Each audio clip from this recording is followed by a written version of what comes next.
Bagaimana cara mengganti alamat email akun YouTube di laptop? Perlu diingat, sejauh ini alamat email itu tidak bisa diganti.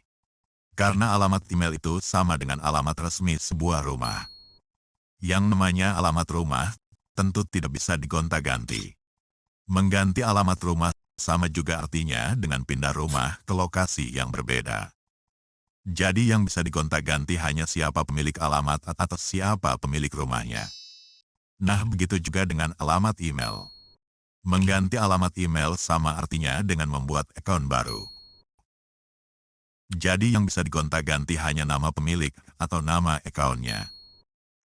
Itu sebabnya pada dashboard akun Google, sebagai tempat mengganti segala hal yang berhubungan dengan akun YouTube kita, selama ini tak pernah ada fitur untuk mengganti alamat emailnya.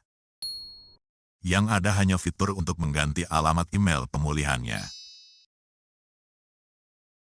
Kemudian fitur untuk mengganti nama pemilik atau nama akunnya.